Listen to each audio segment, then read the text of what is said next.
Catânia, Sicília, ano 251. Uma jovem de 21 anos teve os seios arrancados com tenazas incandescentes na praça pública. O cônsul romano Quinciano esperava que ela gritasse, implorasse, renunciasse a Cristo. Águeda cantou salmos de louvor enquanto sangue escorria pelas pedras antigas. Na noite seguinte, acorrentada numa cela escura sem água ou cuidados médicos, algo impossível aconteceu. Um anciano vestido de branco atravessou as paredes de pedra. Era São Pedro. Estendeu as mãos sobre as feridas mutiladas. A carne se regenerou completamente diante dos olhos dela. Os seios reapareceram como se nunca tivessem sido tocados. Quinciano ficou furioso ao descobrir, mas já era tarde demais. Como uma virgem consagrada, enfrentou o homem mais poderoso da Sicília e venceu. E por que, 1800 anos depois, milhões de mulheres com câncer de mama ainda invocam seu nome? Se você quer conhecer histórias reais que fortalecem a fé, deixe seu like agora. Histórias assim precisam chegar a mais pessoas. Fique até o final. Você vai entender por que Santa Águeda é chamada de a Invencível. Catânia cheirava a sal e incenso queimado. Era o ano 235 quando Águeda nasceu numa vila romana de colunas de mármore e jardins internos onde limoneiros cresciam entre fontes de água cristalina. Sua família pertencia à nobreza siciliana. Tinha escravos, terras, influência política. Mas guardavam um segredo perigoso. Eram cristãos. No império que queimava seguidores de Cristo, vivos como tochas humanas, professar essa fé era assinar a própria sentença de morte. Mesmo assim, a mãe de Águeda a ensinou a rezar escondida, a fazer o sinal da cruz antes de dormir, a pronunciar o nome de Jesus em sussurros, como quem guarda um tesouro. A menina cresceu entre dois mundos. De dia, circulava pelos salões onde senadores romanos debatiam política e celebravam deuses de mármore. À noite, descia com a mãe para as catacumbas onde cristãos se reuniam à luz de lamparinas tremulantes para partir o pão e ouvir as cartas dos apóstolos. Águeda tinha cabelos escuros que caíam em ondas sobre os ombros. Olhos cor de mel siciliana. Pele de alabastro. Os visitantes da casa comentavam sua beleza com admiração. Mas ela desviava o olhar, incomodada. Beleza não era tesouro. Era armadilha. Aos 15 anos, algo mudou dentro dela. Não foi visão nem voz audível.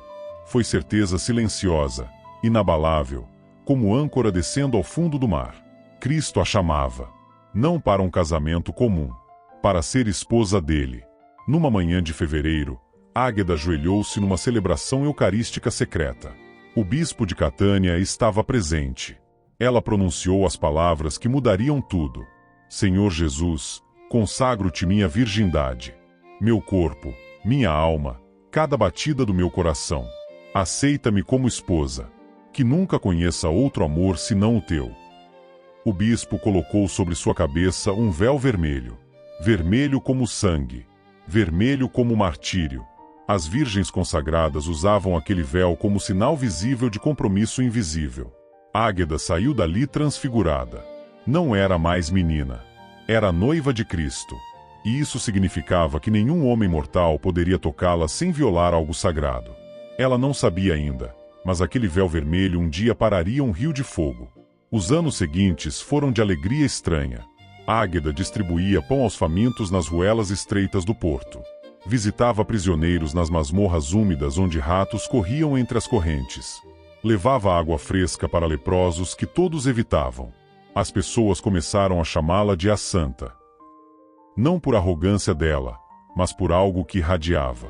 Paz que não fazia sentido. Alegria sem motivo aparente. Como se carregasse luz própria. Mas luz atrai sombras. E a sombra mais escura de toda Sicília estava prestes a notar aquela jovem de olhos serenos e véu vermelho.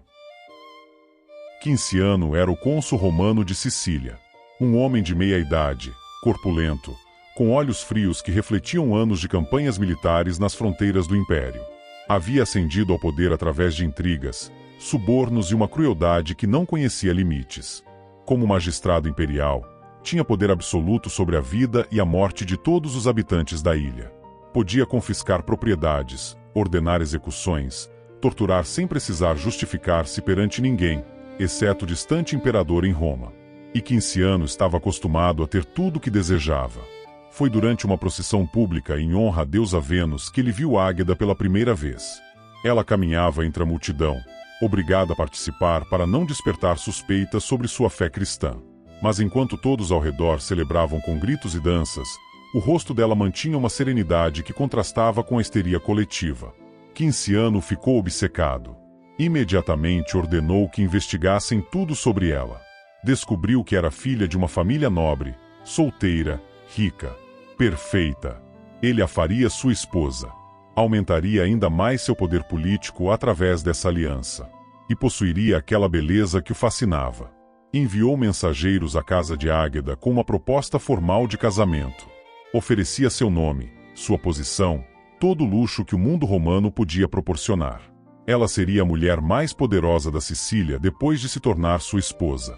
A resposta de Águeda foi clara e gentil. Não. Ela já estava comprometida com outro. Seu coração pertencia a Cristo. Quinciano não compreendia. Como uma mulher poderia recusar o homem mais poderoso da ilha? Que loucura era essa de preferir um Deus invisível a ele, que estava ali em carne e osso oferecendo-lhe o mundo? Enviou mais mensageiros. Depois presentes caros, colares de ouro, perfumes da Arábia, sedas da China, todos devolvidos intactos. Finalmente, foi pessoalmente à vila da família. Quando ficou frente a frente com Águeda, exigiu uma explicação. Por que essa rejeição inexplicável? Águeda o encarou sem medo. Sua voz era serena, mas firme como pedra. Meu coração pertence a Cristo Jesus, o verdadeiro Deus. Não posso ser esposa de nenhum homem porque já estou desposada com ele. Foi a primeira vez que Quinciano ouviu o nome de Cristo pronunciado naquela casa nobre. E tudo mudou. A luxúria se transformou em ódio. O desejo em sede de vingança. Águeda não era apenas uma mulher que o havia rejeitado. Era uma cristã. Uma inimiga do Estado.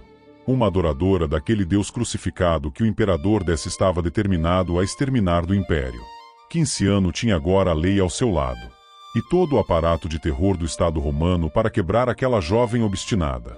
Ele sorriu. Um sorriso sem calor. Era o ano 250. O imperador Décio havia emitido um édito imperial que abalou todas as províncias romanas. Todos os cidadãos deveriam oferecer sacrifícios públicos aos deuses pagãos e ao próprio imperador, considerado uma divindade viva. Quem recusasse seria executado. A oitava grande perseguição contra os cristãos havia começado. E foi uma das mais sistemáticas e cruéis da história. Quinciano viu sua oportunidade. Numa manhã antes do amanhecer, soldados romanos cercaram a vila da família de Águeda. Bateram nas portas com as empunhaduras das espadas, gritando ordens em latim. Quando entraram, encontraram Águeda ajoelhada em oração no seu quarto. Ela não gritou, não tentou fugir. Simplesmente se levantou, cobriu-se com o manto e disse aos soldados: "Estou pronta." Sua mãe chorou e tentou abraçá-la, mas foi impedida. Seu pai, pálido e tremendo, alegou sua cidadania romana, seu prestígio, suas conexões. Nada adiantou. As ordens vinham diretamente do cônsul. Águeda foi arrastada pelas ruas de Catânia como uma criminosa comum. Era cedo e as ruas estavam meio vazias, mas os poucos que a viram ficaram chocados. A jovem nobre, conhecida por suas obras de caridade, estava sendo levada por soldados. Mas Quinciano não a levou imediatamente ao tribunal. Ele tinha um plano mais sórdido. Entregou Águeda aos cuidados de uma mulher chamada Afrodísia. O nome era irônico. Significava a devotada deusa do amor. Mas Afrodísia não tinha nada de divino. Era uma prostituta veterana que agora administrava um lupanar no porto de Catânia, onde suas próprias filhas trabalhavam vendendo o corpo a marinheiros e soldados. A ordem de Quinciano era clara: corromper Águeda, fazê-la perder sua pureza, sua dignidade, sua fé. Se ela pudesse ser quebrada moralmente, seria mais fácil quebrá-la fisicamente depois. Afrodísia aceitou o desafio com confiança. Havia visto dezenas de meninas chegarem com ideais e princípios. Todas, eventualmente, cediam. Mas Águeda era diferente. Durante um mês inteiro naquele lugar de trevas, algo extraordinário aconteceu. Em vez de ser corrompida pelo ambiente, Águeda começou a transformá-lo. Tratava todas as mulheres com ternura. Falava-lhes de Cristo, do perdão, da possibilidade de recomeçar. Contava a história de Maria Madalena, como Jesus a havia libertado de 7 demônios e elevado à dignidade de ser a primeira testemunha da ressurreição. As prostitutas choravam ao ouvir que suas vidas poderiam ter sentido, que não estavam condenadas para sempre. Você está percebendo como a fé verdadeira transforma até os lugares mais escuros? Se essa história está tocando seu coração, deixe um comentário com continua e compartilhe com alguém que precisa de esperança. Algumas começaram a recusar clientes. Outras pediam a Águeda que lhes ensinasse a rezar. Até a própria Afrodísia sentiu algo se mover em seu coração petrificado. Uma noite, depois que todas haviam dormido, entrou no quarto onde Águeda rezava. Caiu de joelhos, lágrimas escorrendo pelo rosto marcado por anos de pecado. "Há esperança para mim?" ela sussurrou. "Pode teu Deus perdoar alguém como eu?" Águeda tomou suas mãos entre as dela. A misericórdia de Deus é infinitamente maior que qualquer pecado. Se te arrependes de coração, serás lavada mais branca que a neve. Naquela noite, num lugar de prostituição e trevas, Afrodísia se converteu. Quando o mês terminou e Quinciano mandou buscar Águeda, Afrodísia teve que admitir sua derrota. Não consegui desvirtuá-la. Ao contrário, ela está transformando minha casa. A fúria de Quinciano explodiu. Já não havia mais interesse em seduzi-la. Agora ele queria destruí-la. E possuía todos os instrumentos de tortura do Império Romano para isso. Quinciano explodiu em fúria. Convocou Águeda para julgamento público no pretório. O salão estava repleto de funcionários romanos, escribas e guardas armados. Instrumentos de tortura foram dispostos no centro: potros de estiramiento, tenazas de ferro, braseiros ardentes, açoites com pontas de metal. Quando Águeda entrou, acorrentada mas com a cabeça erguida, Quinciano a atacou verbalmente. "Águeda, você nasceu nobre, mas vive como escrava desse Cristo morto. Última chance, ofereça incenso aos deuses, reconheça a divindade do imperador e seja minha esposa. Ou enfrente torturas que homens fortes não suportam." A voz de Águeda ressoou clara no salão. "Quinciano, você ameaça meu corpo, mas não pode tocar minha alma. Prefiro ser devorada por feras, queimada viva, qualquer morte horrível, antes de manchar minha pureza aceitando o abraço de quem adora demônios." O silêncio foi quebrado pelo grito de Quinciano: "Levem-na! Comecem com os açoites." Águeda foi amarrada a um poste. O flagelo com pontas de metal e osso afiado desceu sobre suas costas. 1 vez, 2, 10, 20 vezes. A pele se abriu. O sangue correu formando poças no chão de mármore. Mas dos lábios de Águeda não saíam gritos de desespero. Saíam orações: "Jesus, por tua flagelação, tem misericórdia." Quinciano ordenou que parassem. Trouxeram a jovem diante dele, cambaleante, as costas destroçadas. "Agora vai ceder." Águeda sorriu. Um sorriso que enfureceu ainda mais o cônsul. "Este sofrimento não é absurdo. Cada gota do meu sangue é oferenda de amor ao meu esposo. Cristo foi flagelado por mim. Como não seria eu por ele?" Foi então que Quinciano concebeu a tortura mais vil. Ordenou que aquecessem tenazas de ferro até ficarem incandescentes. Quando brilhavam vermelhas como brasas, 2 verdugos seguraram Águeda pelos braços. O verdugo-chefe aplicou as tenazas ao peito direito da jovem. O cheiro de carne queimada encheu o salão. O som do metal chiando contra a pele. E então, com um movimento brutal, arrancou o seio completamente. Águeda gritou. Um grito que rasgou o ar e saiu pelas janelas do pretório, ecoando pelas ruas de Catânia. A dor era insuportável. Mas entre os gritos, palavras entrecortadas: "Cristo, minha coroa, aceito este cálice." Quinciano, cego de ódio, ordenou que repetissem com o segundo seio: "Mais sangue, mais carne queimada, mais dor além do que qualquer ser humano deveria suportar." Quando terminaram, Águeda foi jogada no chão, seu corpo mutilado tremendo em choque. Quinciano se aproximou. "Onde está seu Cristo agora?" Águeda, com esforço sobre-humano, levantou o rosto do chão. Sangue e suor cobriam sua face, mas seus olhos ainda brilhavam. Não te envergonhas de mutilar na mulher o que tua própria mãe te deu para alimentar-te? Meu corpo está destroçado, mas minha alma permanece intacta. Cristo habita nela. Quinciano ordenou que jogassem Águeda numa cela úmida e escura, sem água, sem alimento, sem nenhum cuidado médico. Deixem-na apodrecer em seu próprio sangue, que agonize até a morte. Os guardas a arrastaram pelos corredores do cárcere e a lançaram sobre o chão frio de pedra. A porta de ferro se fechou com estrondo. Águeda ficou sozinha na escuridão absoluta. Segundo todas as leis da natureza, ela deveria morrer em poucas horas. A perda de sangue era massiva. As feridas abertas onde estiveram seus seios sangravam sem parar. A infecção começaria em breve. O choque traumático destruiria seus órgãos vitais. Águeda flutuava entre consciência e delírio. A dor era uma onda constante que ameaçava afogá-la. Mas mesmo assim, seus lábios se moviam em oração. Palavras fragmentadas. Súplicas entrecortadas. Jesus, aceito. Une meu sofrimento, a tua cruz. Era meia-noite quando aconteceu.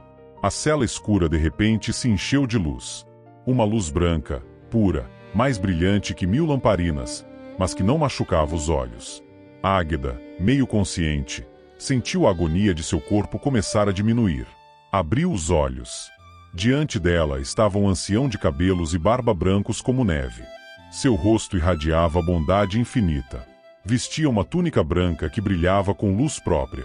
Ao seu lado, um jovem de beleza angelical segurava uma tabuleta de mármore com palavras escritas em ouro. Águeda reconheceu imediatamente o ancião. Era São Pedro, o príncipe dos apóstolos, aquele a quem Cristo entregara as chaves do reino. São Pedro se ajoelhou ao lado dela com ternura paternal.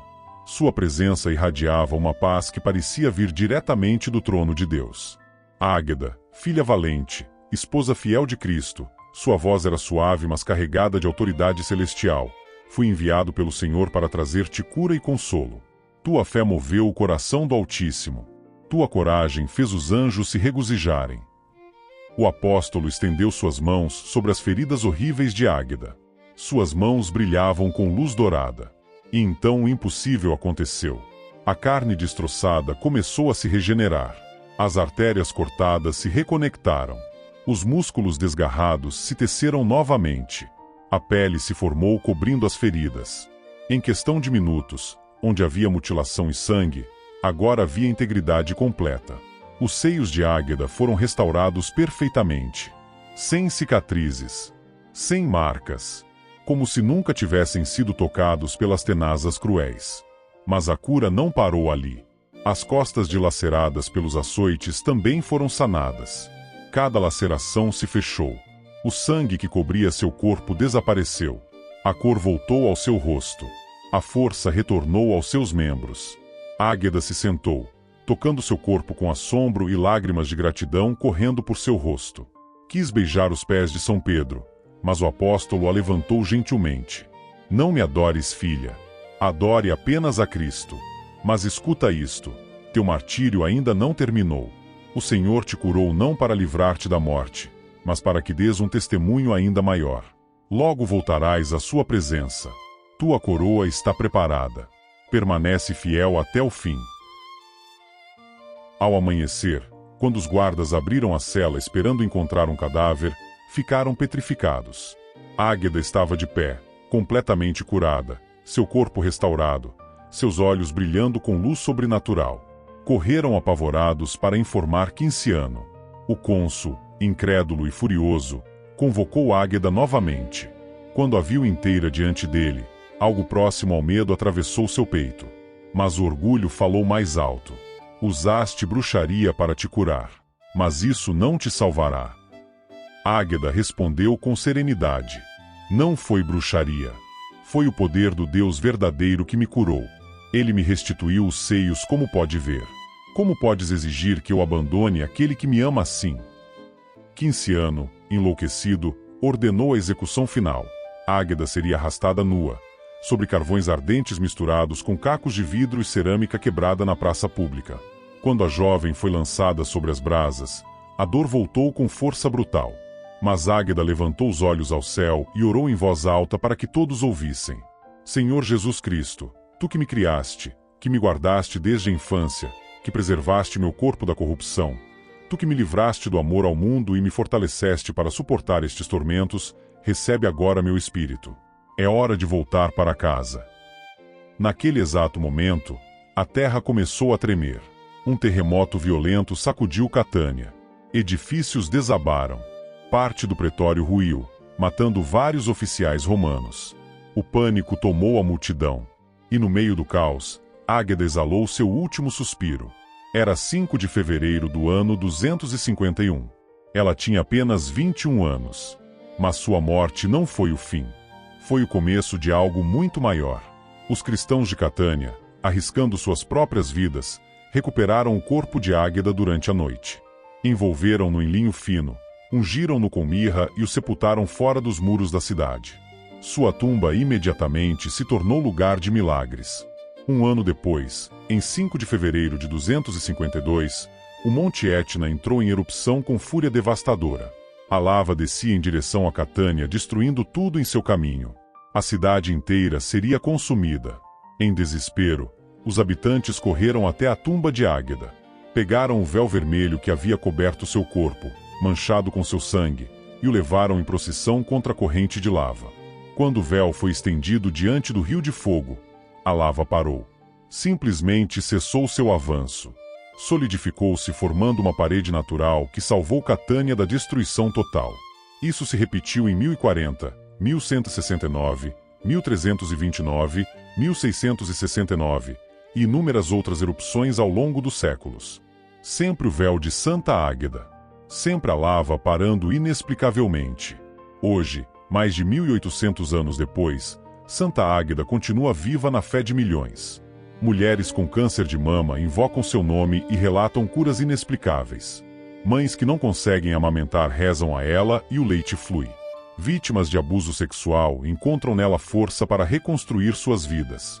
Todo dia 5 de fevereiro, mais de 1 milhão de pessoas enchem as ruas de Catânia gritando: Cittadini, tutti devoti, viva San Ágata! Cidadãos, todos devotos, viva Santa Águeda! Santa Águeda não venceu Quinciano com espadas ou exércitos. Venceu com amor, com fidelidade absoluta a Cristo, com coragem de preferir a morte à traição.